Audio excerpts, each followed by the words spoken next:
Ladies and gentlemen, good evening and welcome back to our channel once again. And it is my hope and prayer that the video is going to find you guys in good health. Personally, I am fine, as you can see.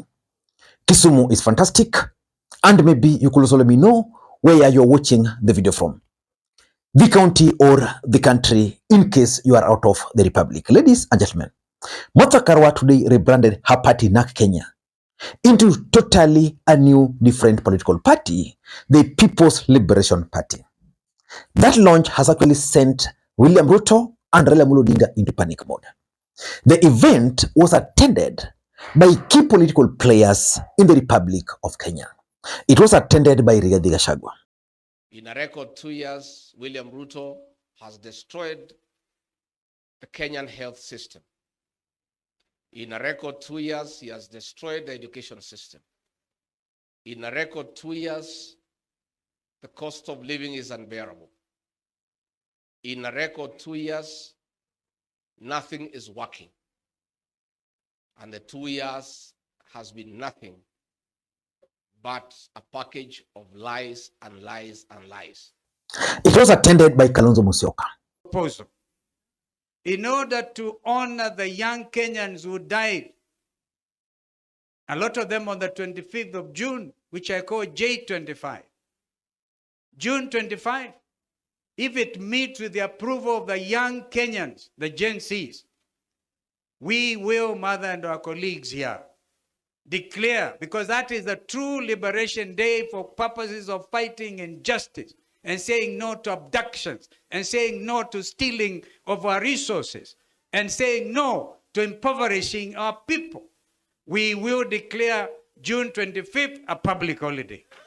It was attended by Eugene Omalwa.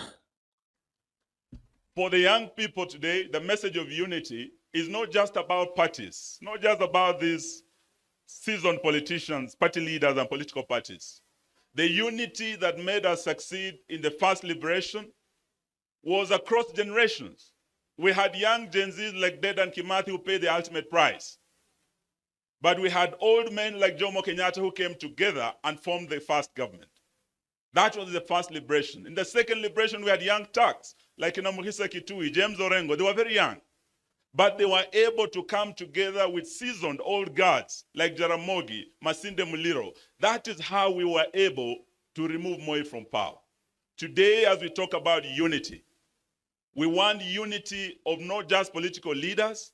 We want unity of all leaders, young and old. And today we invite you, the Gen Zs, because you are the game changers in the journey ahead of us.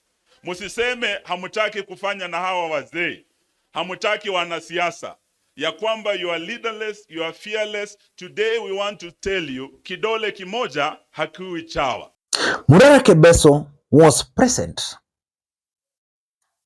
Professor Kibufa Kibwana attended that event. Jimmy Wanjigi was present. Hata sisi tukiingia kwa hiyo kiti ya urais, tukiingia in 3 months mtakuwa nasema tuondoke hata sisi tuwe kama Kasongo. So we must be united on solving the problem, the real problem of this country. Not just to say we are united. There were people who were united before they told us freedom was coming. Iko wapi? Iko wapi? Ilikuja. And today they are here with us because they were cheated.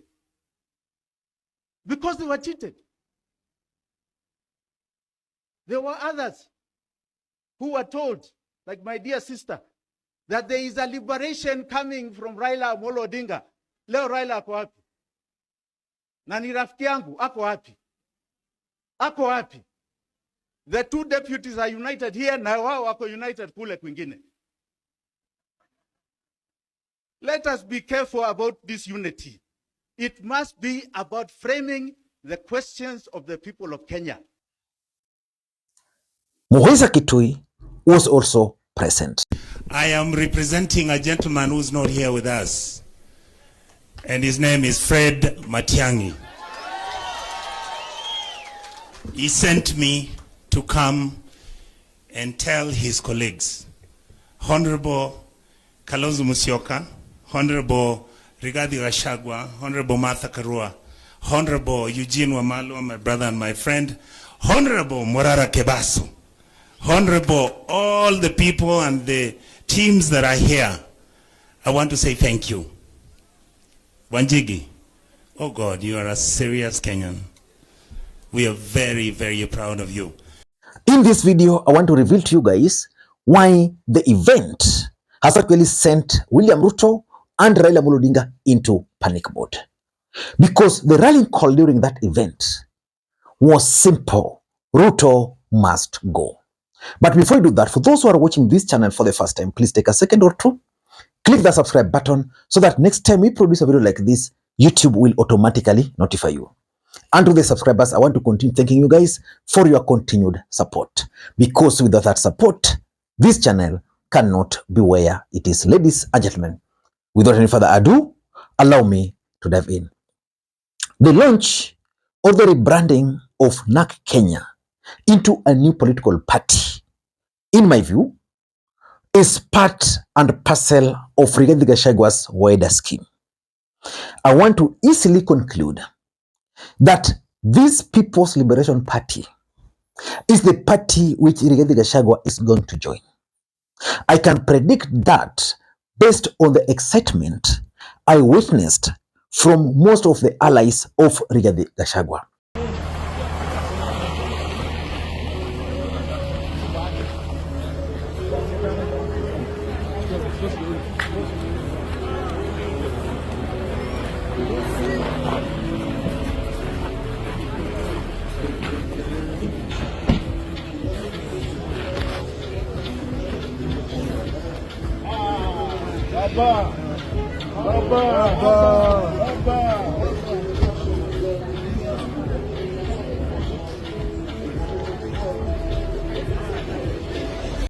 In fact, the reason Martha Karua changed NAK Kenya is because they want to use that party to sweep the entire Mount Kenya region. But why should the rebranding worry, the event today worry Raila Odinga and Raila Odinga and William Ruto? Number one, game of numbers. If you look at the people who are present at that event, something was very clear, that they have the numbers if they'll be able to persuade their supporters to turn up and vote. Let us just use simple mathematics. Kalonzo Musyoka was present. That seals the Ukambani voting block for that group, if they will hold on together. Rigathi Gachagua was present. The truth is, the presence of Rigathi Gachagua seals Mount Kenya, because Mount Kenya have actually dumped William Ruto. I saw the presence of Fred Matiang'i through his ally, Richard Onyonka. That seals the Gusii region. It didn't end there. I saw Eugene Wamalwa, Bukusu. Then you add to the young people, you add to the rich. Those people, they have the numbers if they'll be able to comp or mop up those numbers. There's no way, because our politics is tribal. If you do tribal arithmetics, there is no way William Ruto will defeat those people. I can assure you. Only if they'll be able to persuade their people to rally around them, which is the biggest headache for them. That's number one. Game of numbers. Number two, there's rage against William Ruto as we speak today. And people like Rigathi Gachagua are able to sustain that rage Kenyans have against William Ruto and his government. And because there's no alternative, no any other option available, the truth is they are providing Kenyans with the option, which means Kenyans who are not happy, Kenyans who are angry with William Ruto and his government will easily troop to that alliance. In order for Kenyans and every child to access quality health care, Ruto must go. In order to liberate our education, Ruto must. When I say Ruto, I mean Ruto, what he stands for, and his entire regime. Ruto sio mtu moja, ni Ruto na vibaraka wake wote. And I want to acknowledge Ruto ni Mkenya kama sisi, lakini tabia yake haipendezi kamwe. Tabia yake haipendezi. Tukisema Ruto must go is what he represents. And because he is unable to preside over the affairs of Kenya, he must give way. And fellow Kenyans, it doesn't have to be 2027. It could be sooner. We commit to you that we are going to meet soonest, and we are going to move forward and give you the program of action. Are you ready? That's going to be a very big problem for Raila, for Ruto, because for Raila Odinga, I think he has made a decision that is going to go for the presidency, and not necessarily going there, but probably decided that he's going to support William Ruto's re-election. So that's number two. Number three, based on the mood of that meeting, there is a clear determination to remove William Ruto out of office. How can that group remove William Ruto out of office?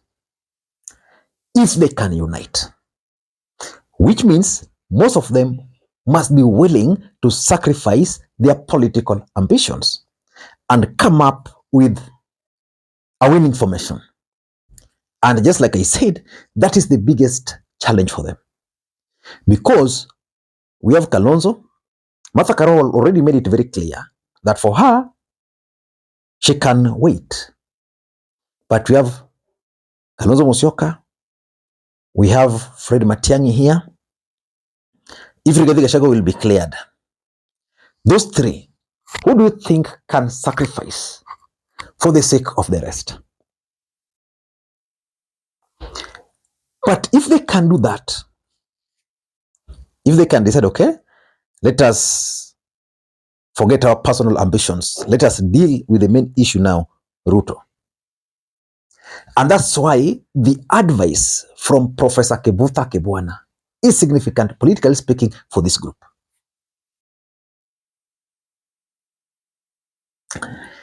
Number four, and this is the most worrying for Ruto and Raila, is that there are signs that more leaders from ODM party and even from Kenya Kwanza are actually just waiting to join the other side.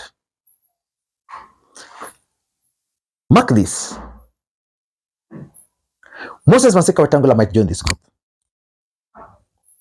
I have my own reasons for believing so. Bobo Wino might join this group. David Oching might join this group. Several other leaders who are currently still working with William Ruto are likely to shift to this group. If that were to happen,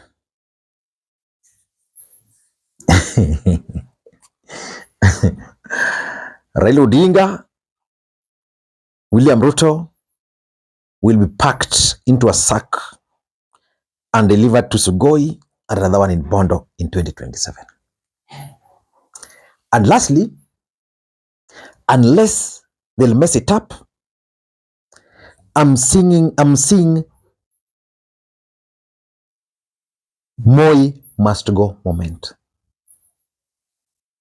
Is it? Yote yawezekana bila Moi moment. The 2002 moment. Where the only thing was about removing Moi from power. I'm seeing a repeat. That a momentum is likely to be built around Ruto must go. With that group, with the game of numbers, with the rage, with William Ruto's blunders, because William Ruto is still going outside there. You know, it's the president. Instead of telling Kenyans the progress, what Ruto is still doing, is still making promises. Nitafanya. What Kenyans expect Ruto to do now, if he goes to a place, is to start highlighting that mimi nilipromise barabara. This is how far we've reached. Today, I also saw him talking about SHA, what is going to do to those who are not willing to those hospitals, which are doing what? Making those promises while Kenyans are suffering. And those same Kenyans are the ones who will still go to the ballot to vote for him. You know, these Kenyans are suffering. Then you have the audacity to go to a political rally on top of a vehicle and tell them those hospitals which are not treating people. Kenyans are suffering. Please, why don't you just take time off, deal with the issues, then come back on top of the vehicle, tell Kenyans that, you know, we started the SHA, these were the challenges, this is how we've dealt with them, and this is what we plan to do in future. Ladies and gentlemen, that moment is coming, the Ruto must go moment, if they'll be able to sustain it. And because of that, I see Raila Odinga and William Ruto getting worried, because even Raila Odinga is facing a lot of challenge right now. His supporters are a bit resistance. You know, Raila Odinga has always been that guy who tells you left, everybody left, right, everybody right. I don't see that happening now. Until next time, this is Lee Makwiny. Bye-bye.